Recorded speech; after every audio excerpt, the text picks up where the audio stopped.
Hey Eurovision fans, we have our first song of the Eurovision 2024 season. It's Slimane singing Mon Amour for France. We're going to listen and react to the music video, and then I'm going to give my analysis of Slimane, the song, and France in Eurovision to try and see how could this do in Malmö next May. So let's kiki. If you're new here, welcome. My name is Tom. I'm an Irish Eurovision analyst, and you can find all of this stuff on my Eurovision channel. So absolute chaos yesterday. Around lunchtime, we got this announcement that France were dropping their song super early. I think one of the earliest I've ever seen. Not only did they tell us their artist, but we were going to get the song that night. So completely unprecedented, big sudden release of information in November, which is usually a very quiet month. I watched the reaction live last night, which I'm going to play for you later. First, let's just give a tiny bit of an intro to Slimane. Very big in France. He's had 4 #1 albums. He won The Voice France in 2016, and he's very established within the country. He's got sold out tours all out of France. This guy is a big deal. This is quite different from what they've been sending recently, France. I think they've been sending quality artists with quality songs, but nobody on this level in terms of name recognition and reputation. So this is a big get for the French delegation that they've managed to nab somebody so established. The French delegation seems to have this pattern recently with The Voice. So their last 3 contestants in Junior Eurovision have been from The Voice Kids. Slimane is a judge on The Voice Kids. He actually won the last season. Slimane said on the interview last night on the news that they approached him, and he's doing it because he wants to represent the country, so there's a little bit of a patriotism element. Okay, let's go to my live reaction from last night. Before it starts, just want to give you my impressions about what I'm expecting. I'm guessing from the title Mon Amour, we're possibly going to get something a little bit more slow, romantic, maybe a ballad.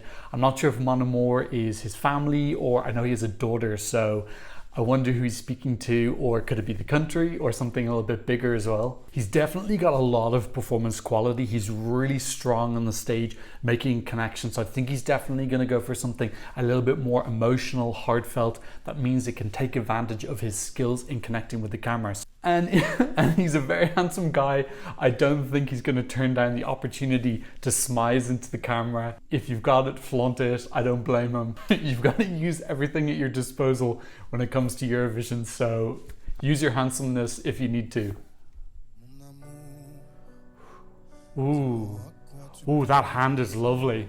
Really beautiful imagery. Beautiful starting, really classical, delicate. Giving me kind of Barbara Pravi vibes, like super intense.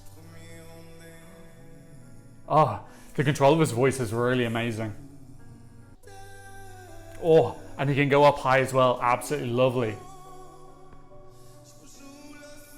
And I'm getting a French feel to this as well. It's already got a French quality. Performance-wise, he is amazing. You can see this energy as he's walking, he's so commanding. Oof, this is special. Ooh. Oh, there's lights coming up. Oh, that's lovely. The intensity. I hope they get lots of close-ups because he's got beautiful eyes. We're building up as well.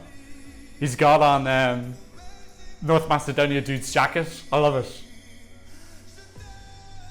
Vassal. His voice just so gorgeous.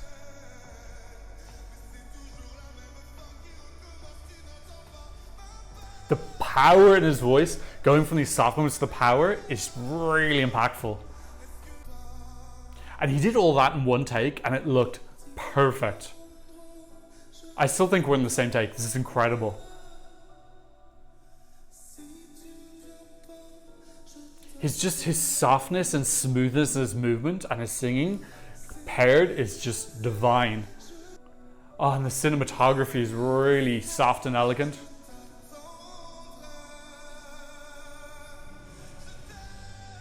Oh, there it goes. It is Vassal and daughter.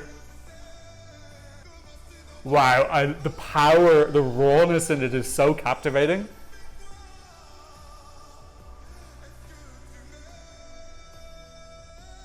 Jury are going to absolutely lose their shit over this. Like, possible jury winner. Let's be real. And the way they're creating such a show in just an empty room, amazing.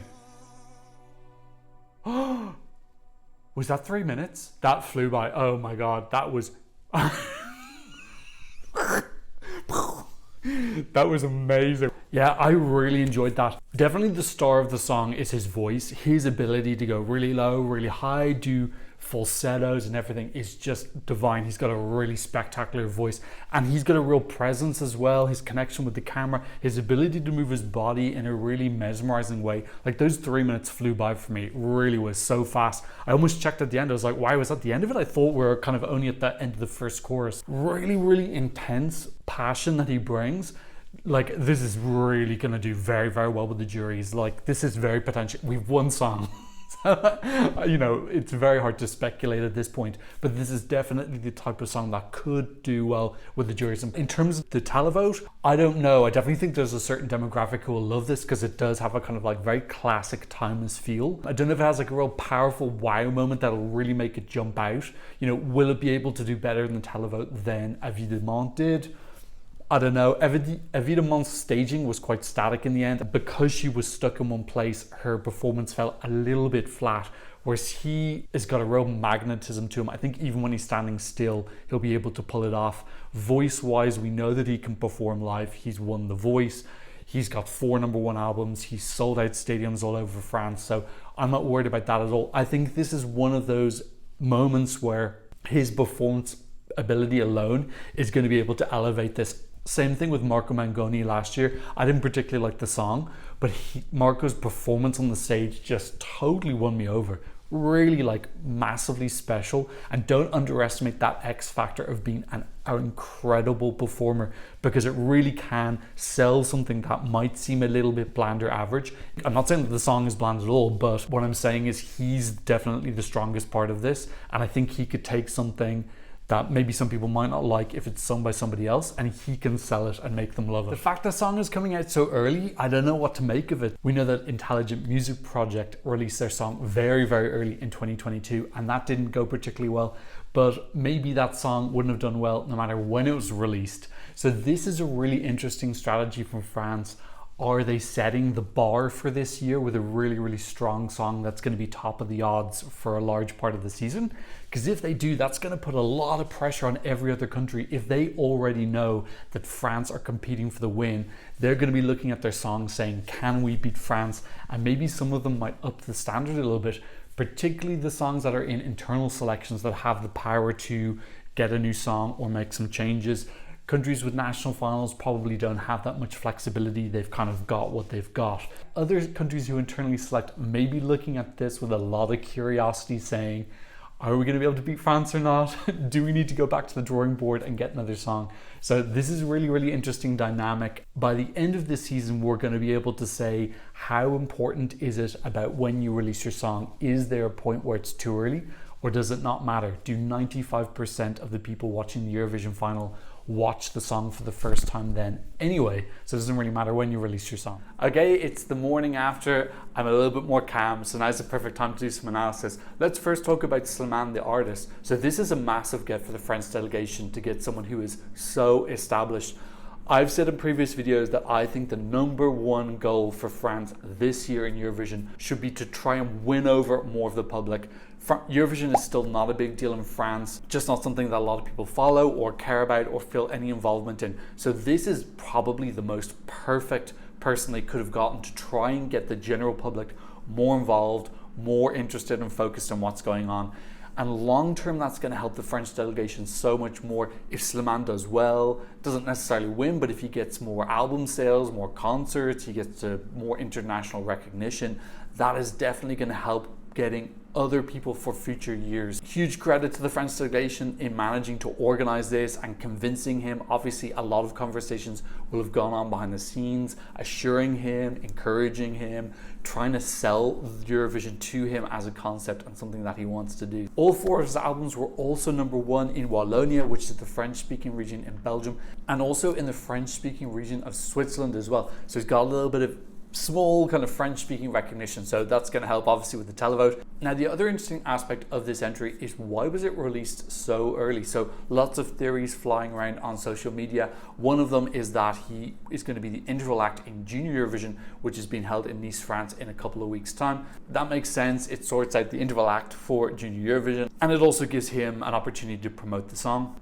I know that he has a lot of tour dates, so perhaps they wanted to release it now because he's going to be busy touring all over the place. Vlogs did an interview with him already, and they pointed out that he has a gap in March. So it seems like he is going to do the pre-party circuit as well. So France really are going all in to promote this. The other interesting aspect of the song being released early is that you don't have to submit your final songs until the second week of March approximately. So what we've seen there on the show isn't necessarily the final version. Of course, he can do a revamp.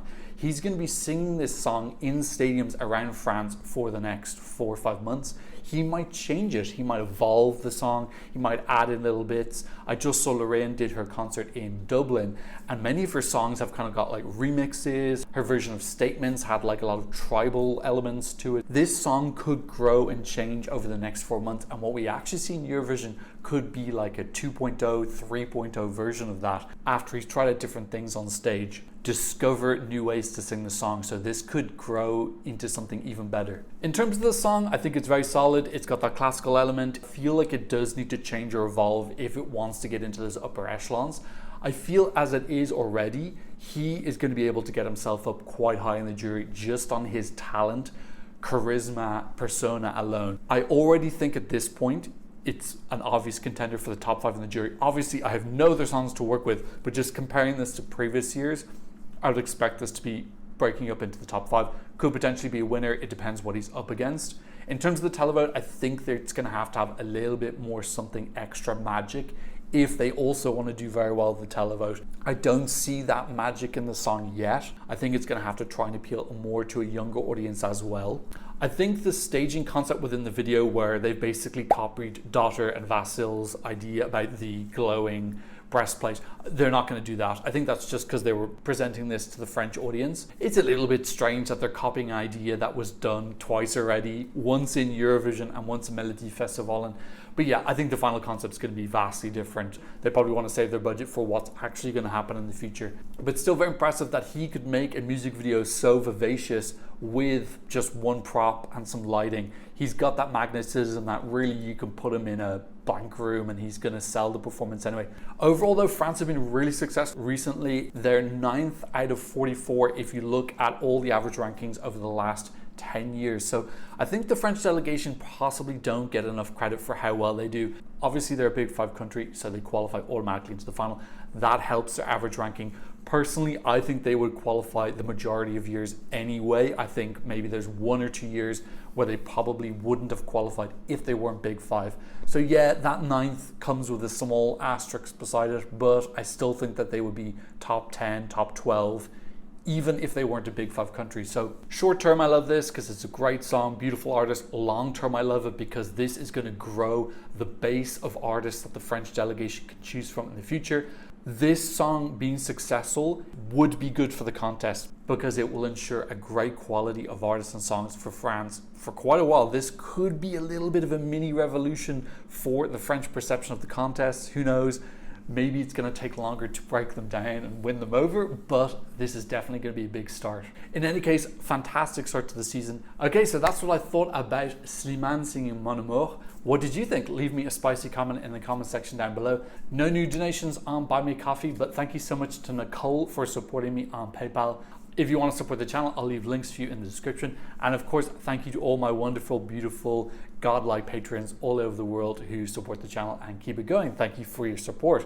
But of course, thank you so much just for watching. And that's it for today. I hope to see you in another Eurovision reaction video very soon. Goodbye.